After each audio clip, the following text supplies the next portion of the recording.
Aujourd'hui, au cœur de l'Actu Clap, on reçoit une personne qui nous vient de très très loin, qui n'est pas de Paris.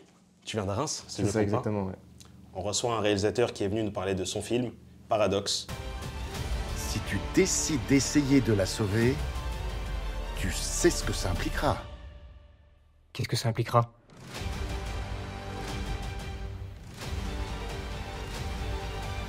On va prendre le temps d'échanger, de parler de tout ça. Je suis très très content de te Je recevoir. suis très heureux aussi. Est-ce que ça va? Ça va, super, et toi? Ça va, impeccable. Je vous demande de faire un tonnerre d'applaudissements derrière vos écrans pour l'homme qu'on appelle Simon Brocard. On applaudit, on applaudit, on applaudit. Bienvenue dans l'Actu Clap, car c'est l'actu. Clap. Jingle, let's go. We make it clap. We make it clap.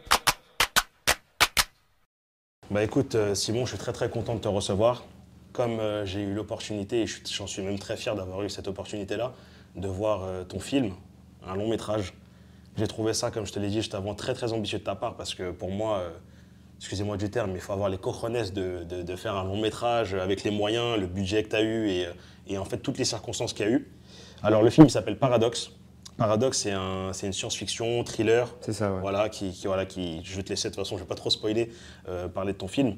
Moi, ce que je veux savoir, en fait, en tout premier lieu, c'est comment était venue déjà l'inspiration pour pouvoir faire ce long métrage.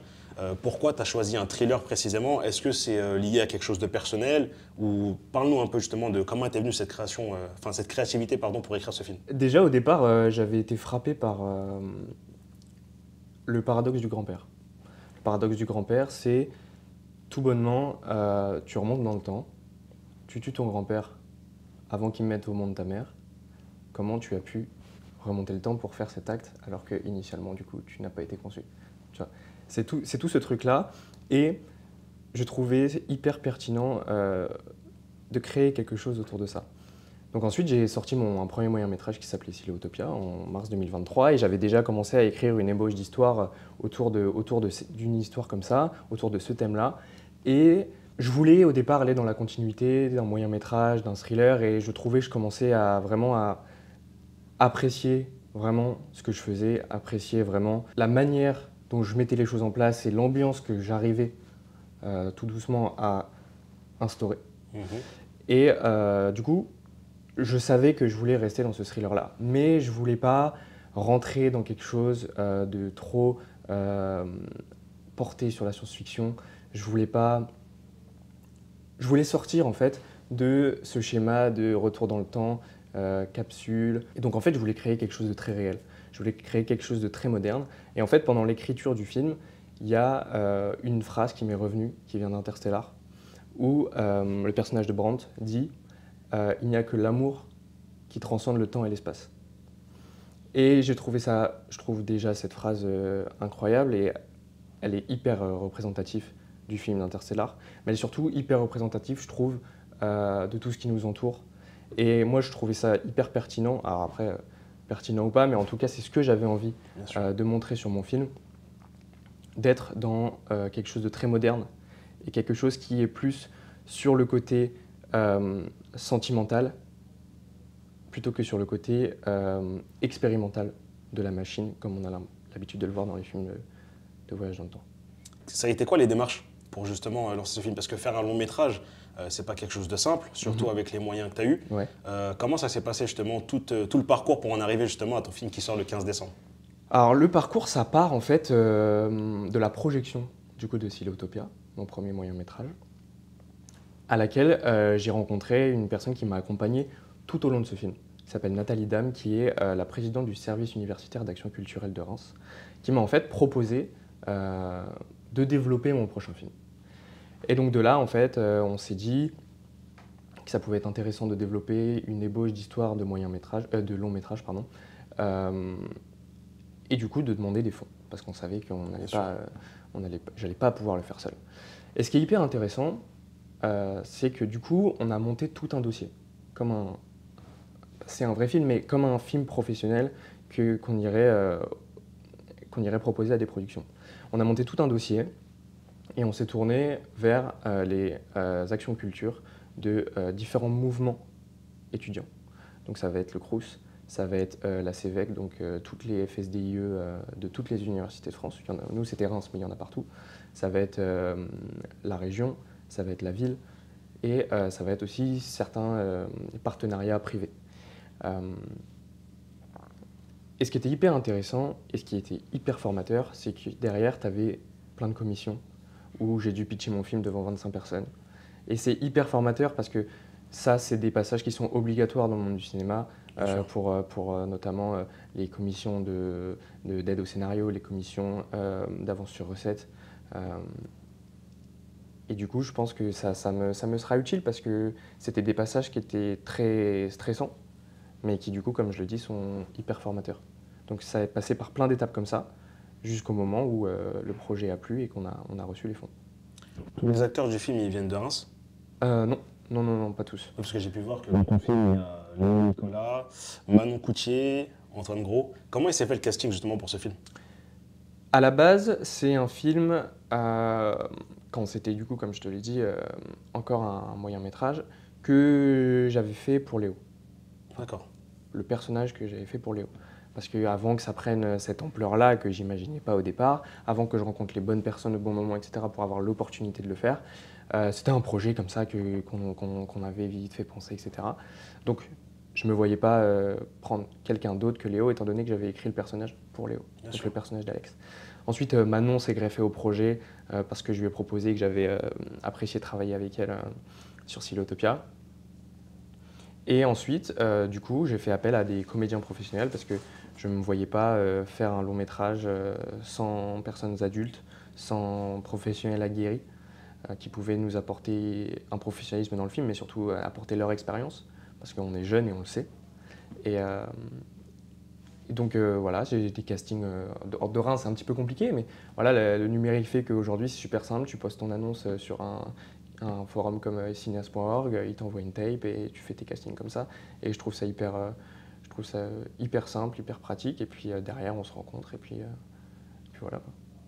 C'est vrai que j'ai tout de suite parlé de ton film et j'ai pas parlé de toi. Comment t'es venue cette vocation pour devenir justement réalisateur? Et c'est surtout, est-ce que tu as été que réalisateur dans ta vie ou tu es passé par la phase de l'acting? Je suis pas du tout passé par la phase de l'acting.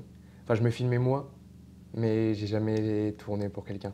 Non, moi j'ai toujours aimé le cinéma, j'ai toujours aimé le consommer, parce que mes parents et surtout mon père m'ont emmené énormément quand j'étais petit au cinéma.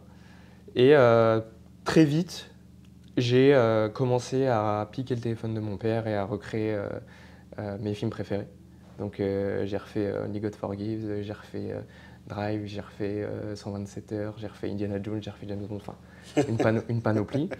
Et donc je faisais ça petit à petit et j'en ai revu un récemment et je me rendais pas compte, mais c'est vrai que dedans il y a tout. C'est-à-dire que tu as des parties près de réalisation, tu as des mouvements, tu as des raccords, tu as de la musique, tu as un générique de début, un générique de fin. Et donc petit à petit, en fait, en faisant ça, je m'en rendais pas compte, mais je travaillais déjà. Et petit à petit, j'ai commencé à écrire mes propres histoires. Et puis c'est venu comme ça. Et tu as fait des études dans le domaine du cinéma ou pas du tout? Là, je suis sur ma seule et unique année. Ok. En fait, j'ai fait de l'audiovisuel, mais pas du cinéma proprement parler. Et j'ai repris une formation de scénariste parce que, n'étant qu'autodidacte depuis mes débuts, je pense que c'était aussi intéressant d'avoir surtout un repère, avoir surtout un backup pour être sûr que j'ai pas pris de mauvaises habitudes. Je pense que c'est important. Là où la réalisation reste très personnelle, le scénario, lui, il a des codes et qu'il faut respecter. Je pense, après, c'est mon avis. Bien sûr, bien sûr. Peut-être que certains ne seront pas d'accord avec moi, mais je pense que pour avoir un bon scénario, il faut quand même respecter certains codes de narration, de dramaturgie, etc. On ne peut pas faire n'importe quoi, je pense. Donc ça me paraissait important de poursuivre une vraie formation. Ça a été quoi le plus grand défi sur ce film? Parce que comme tu as dit, tu as fait des moyens-métrages, des courts-métrages. Depuis que tu es petit, tu as pris le téléphone justement de ton papounet, Ouais. à qui on fait une belle dédicace, pour pouvoir justement réaliser tous tes films qui t'ont fait rêver sur toute une enfance. Mais ça a été quoi le plus grand défi en réalisant ce long-métrage? Sachant que je me suis rendu compte que comment tu as amené l'idée de voyager dans le temps, je te dis honnêtement, quand tu m'as dit un voyage dans le temps, je m'attendais vraiment à ce que... Enfin, j'ai eu peur parce que je me suis dit, il fait un premier long-métrage, j'espère qu'il va pas me faire des vieux effets spéciaux chelous, tu sais, pour passer. Mais en fait, l'idée, comme elle a été apportée et comme elle a été amenée, surtout pour ne pas spoiler, comment l'idée elle a été amenée, tu sais, dans la scène qui se passe dans l'amphi, tu vois. J'ai kiffé cette scène. Et même comment ça a été apporté quand justement l'acteur principal qui est Léo se retrouve seul dans la bibliothèque avec les livres, avec tu vois plein de pages qui défilent, ça c'est quelque chose que j'ai vraiment apprécié. Mais je sais que moi en tout cas ce que j'ai trouvé ambitieux c'est que c'est pas une tournure facile en fait à amener. Non. Et justement je veux savoir comment ça t'est venu justement cette idée-là. C'était le plus gros défi, comme je te l'ai dit tout à l'heure, d'en fait être capable, étant donné le budget qu'on avait, mais je pense qu'indépendamment du budget qu'on avait, même si j'avais eu des millions d'euros, je ne serais pas parti sur un voyage temporel Oui, bien sûr, j'avais compris. matériel à capsule. Mais le vrai défi, du coup, c'était, comme tu le dis, ça, d'être capable d'amener le voyage dans le temps de manière pertinente. Le deuxième défi, là où celui du voyage dans le temps était abstrait, le deuxième défi concret, c'était la première et la dernière séquence. Ok. Donc sans spoiler, Ouais, non, je vois très bien c'est laquelle. Mais c'est des scènes avec une intervention du RAID. Et c'est une scène que j'avais trop... Enfin, c'est un style de scène que j'avais trop envie de faire. Et que je m'étais dit, si un jour j'ai le budget, je veux trop faire une scène comme ça. Parce que je trouve que ça frappe tout de suite, dès le départ dans le film. C'est hyper cinématographique, je trouve. Et pouvoir gérer comme ça 15 figurants policiers en intervention, tout ça en filmant en plan séquence. Sur le moment, on a tourné en plan séquence. En fait, derrière, le montage a été découpé. Mais en fait, sur le moment, on les faisait parcourir toute la maison et on les filmait en une fois. Et j'avais trouvé ça incroyable. En fait, on avait emmené la caméra en immersion avec eux. Et c'était un des plus gros défis. Ça a été énormément de préparation, cette scène. Comment tu décrirais l'expérience que tu as eue maintenant pour avoir fait un long métrage? Parce qu'il y a beaucoup de gens qui veulent faire des longs métrages et ils ne se rendent pas compte, peu importe l'échelle, hein, que tu as un gros budget ou un budget moindre, c'est quand même pas simple, je pense, de faire un long métrage. Et sachant qu'il y a eu plusieurs jours de tournage, il faut gérer, comme tu as dit, toute une équipe, il faut réussir à diriger tous les acteurs. Qu'est-ce que toi, t'en tires comme expérience de ça? Moi, comment je le définirais comme formateur. Je le définirais comme formateur parce que peu importe où ce film il ira, peu importe ce qu'on en fera, peu importe s'il reste ou pas en tête, dans la tête des gens, nous, on aura su en tirer le meilleur. Et même si ça reste un projet indépendant, si ça reste un budget 100 fois plus inférieur que la moindre production professionnelle, ça reste un rythme de presque 3 mois de tournage. Ça reste un rythme d'être focus. Ça reste une capacité à savoir gérer des acteurs, à savoir gérer une continuité, à savoir gérer la chronologie de son récit, d'être capable de se dire « Attends, mais ce jour-là, on avait filmé ça comme ça, peut-être que là, si on le filme comme ça, au final, ça ne sera pas bon. » Ça reste aussi cette capacité à savoir parfois revoir sa copie et être capable de se retourner. Donc c'est en ça aussi que c'est important d'être bien entouré, c'est important d'avoir une équipe solide et surtout, en tant que réalisateur, d'être capable d'écouter les gens, d'écouter ceux qui t'entourent et de surtout être capable de mettre, ça c'est important je trouve, d'être capable de mettre les bonnes personnes au bon endroit. C'est comme ça, c'est ok, il y a des personnes qui sont plus à l'aise dans un poste que sur un autre. Et c'est un vrai travail de pouvoir poser les bonnes personnes au bon endroit pour derrière que leur travail soit hyper pertinent sur le film et d'être capable de créer une vraie osmose dans l'équipe. Parce que sinon tu peux pas avancer, je pense. J'ai bien aimé ce qui a été dit, et justement, ça tombe bien qu'on parle de propos. Je pense que les gens, forcément, vu que tu as des avant-premières qui arrivent, ont envie de savoir quand est-ce que sont les dates pour qu'on puisse justement voir ce film Paradoxe. Et bien du coup, il y aura, donc le film sort le 15 décembre sur YouTube, et il y aura une avant-première le 10 décembre à Reims. À Reims, voilà, c'est ça. Et une dans la même semaine, normalement, avant ou après, à Paris. De toute façon, on tiendra au courant. On tiendra au courant. On tiendra au courant très très rapidement. Et en tout cas, j'ai encore une dernière question. C'est qu'est-ce que tu attends de la part du public quand ils vont venir voir ton film? Moi, j'attends qu'on me défonce sur Letterboxd. Non, en vrai, moi, je suis quelqu'un qui veut avancer. Je suis pas là devant toi à dire que j'ai fait le meilleur film de tous les temps. Bien sûr.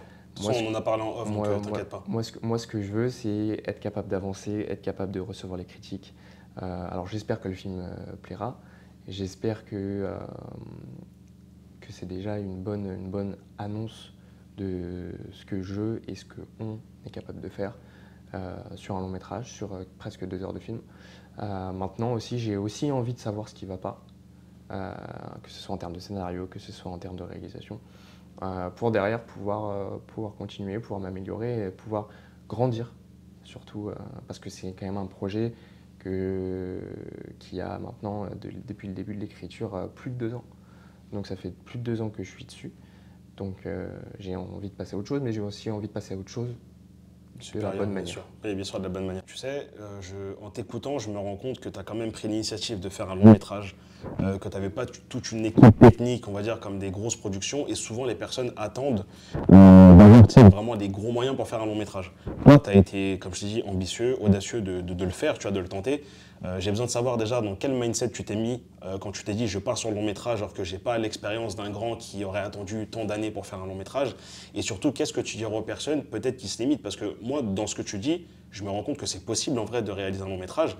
Et moi, je trouve en tout cas, voilà, pour ne pas trop spoiler, ton long métrage, pardon, il est correct. Et je trouve que ce que tu as fait, comment tu as apporté, comme je t'ai dit, c'est que des détails pour moi qu'il faut améliorer.